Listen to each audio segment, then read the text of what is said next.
Hello everybody! This is General Bryant again, and today andito na naman tayo. Pasensya na kasi it's been a long time since I haven't upload a video. Kasi nga ang daming nangyari. We've been looking for a place na paglipatan ng motorhome. Until now, nandito pa rin kami sa motorhome. And luckily, nakapaghanap na po kami ng malipatan. Next month na po yan. And good news also,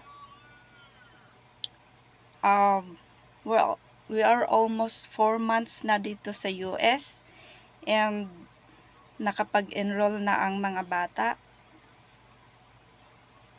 Kaya isang malaking good news yon. And since almost 4 months pa lang kami dito, and wala pa po akong permit na magtrabaho, and that is still on process. Kaya ito, nasa bahay lang po palagi, gawa-gawa lang ng mga kung ano-ano. And one of my hobby is doing nagko-crochet po ako, and then naggagawa din po ako ng ano ba tawag niyan?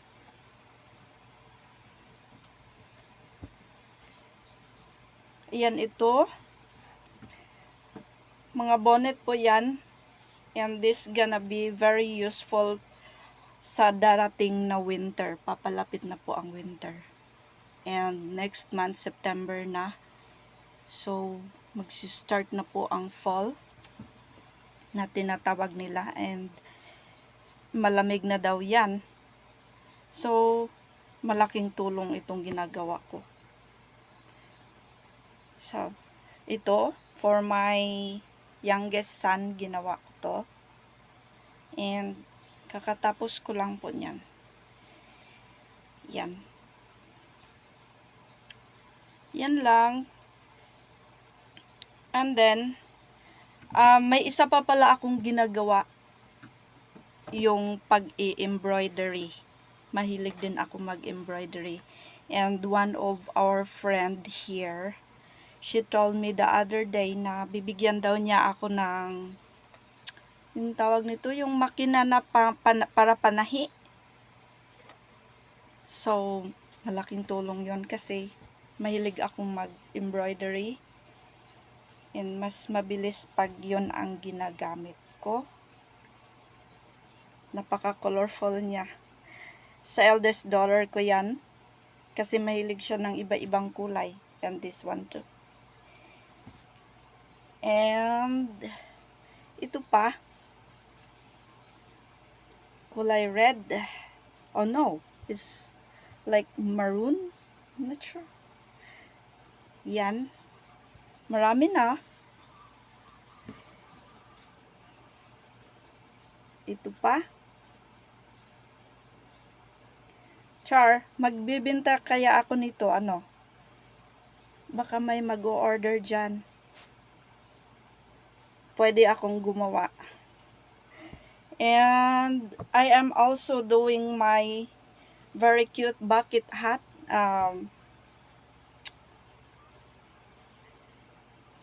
Ginawa ko rin to. By hand lang po. Hindi kasi ako komportable gumamit ng loom.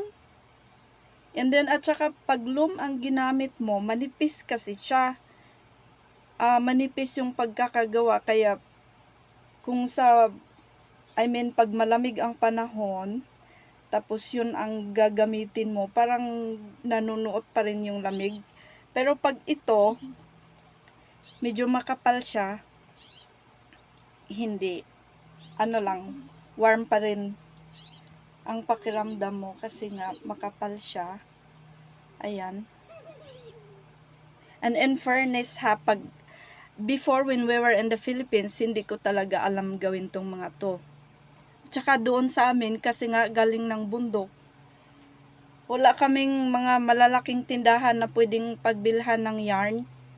So, when I got here, yung friends ng asawa ko, na mga babae, ito yung mga ginagawa nila. Mahilig sila sa sa knitting, crochet, embroidery. Yun yung mga hobbies nila dito. Tapos, binigyan nila ako ng hook at saka isang roll ng yarn. They said na pwede raw ako mag-practice para meron daw akong kalibangan dito sa bahay. Kaya yun, pinactice ko siya and luckily ito na. Kaya sana soon maging business ko to. And yun lang po today. Ito, may ginagawa pa ako. Until now, hindi pa rin tapos tong matagal na po itong pinagsimulan ko tong scarf na to. Kaso lang, naging busy ako sa paggawa ng bonnet. So, hopefully next time, mapakita ko na yung finished product ng aking until now ginagawa pa ring scarf. So, that's it for today, guys. Don't forget to like and subscribe to my YouTube channel. And thank you very, very much. Be safe.